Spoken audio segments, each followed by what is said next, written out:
Assalamualaikum warahmatullahi wabarakatuh.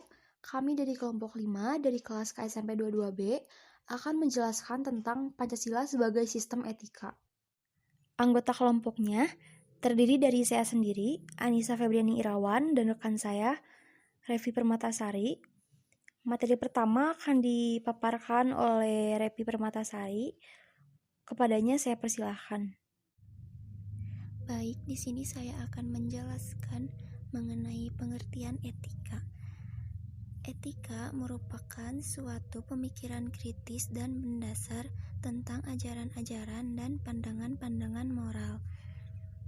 Etika adalah ilmu yang membahas tentang bagaimana dan mengapa kita mengikuti suatu ajaran tertentu atau bagaimana kita bersikap dan bertanggung jawab dengan berbagai ajaran moral. Etika dibagi menjadi dua, yaitu etika umum dan etika khusus.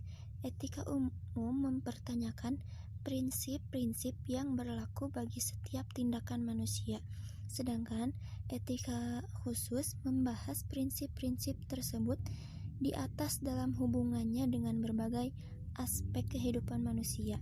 Etika khusus dibagi menjadi dua lagi, yaitu etika individual dan etika sosial. Selanjutnya, ada alasan Pancasila sebagai sistem etika.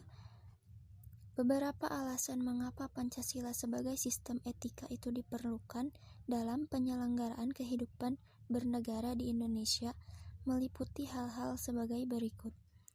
Yang pertama, ada dekadensi moral yang melanda kehidupan masyarakat, terutama generasi muda, sehingga membahayakan kelangsungan hidup bernegara.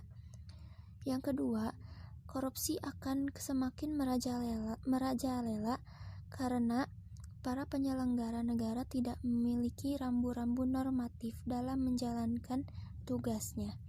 Yang ketiga, kurangnya rasa perlu berkontribusi dalam pembangunan melalui pembayaran pajak. Yang keempat, pelanggaran hak-hak asasi manusia atau HAM dalam kehidupan bernegara di Indonesia ditandai dengan melemahnya penghargaan seseorang terhadap hak pihak lain. Dan yang terakhir ada kerusakan lingkungan yang berdampak terhadap berbagai aspek manusia seperti kesehatan, kelancaran penerbangan, nasib generasi yang akan datang, global warming, perubahan cuaca, dan lain sebagainya. Selanjutnya, argumen tentang dinamika Pancasila sebagai sistem etika. Pada zaman Orde Lama, Pancasila diterapkan sebagai ideologi liberal yang kenyataannya tidak dapat menjamin stabilitas pemerintahan. Pemilu dalam masa ini diselenggarakan dengan semangat demokrasi yang diikuti banyak partai politik, tetapi dimenangkan oleh partai politik yaitu Partai PNI, Partai Parmusi, Partai PNU, dan Partai PKI. Tidak dapat dikatakan bahwa pemerintahan di zaman Orde Lama mengikuti sistem etika Pancasila, bahkan ada tudingan dari pihak Orde Baru bahwa pemilihan umum pada zaman Orde Lama dianggap terlalu liberal karena pemerintahan Soekarno menganut sistem demokrasi terpimpin yang cenderung otoriter. Baik, selanjutnya saya akan menjelaskan tentang tantangan Pancasila sebagai sistem etika. Yang pertama ada tantangan terhadap sistem etika Pancasila pada zaman Orde Lama, yaitu berupa sikap otoriter dalam pemerintahan sebagaimana yang tercermin dalam penyelenggaraan negara yang menerapkan sistem demokrasi terpimpin. Dan yang kedua ada tantangan terhadap sistem etika Pancasila pada zaman Orde Baru, yaitu terkait dengan masalah NKK. NKK di sini meliputi nepotisme, kolusi, dan korupsi yang merugikan penyelenggaraan negara. Dan yang terakhir ada tantangan terhadap sistem etika Pancasila pada era reformasi, yaitu berupa euforia kebebasan berpolitik sehingga mengabaikan norma-norma moral. Lalu ada hakikat Pancasila sebagai sistem etika.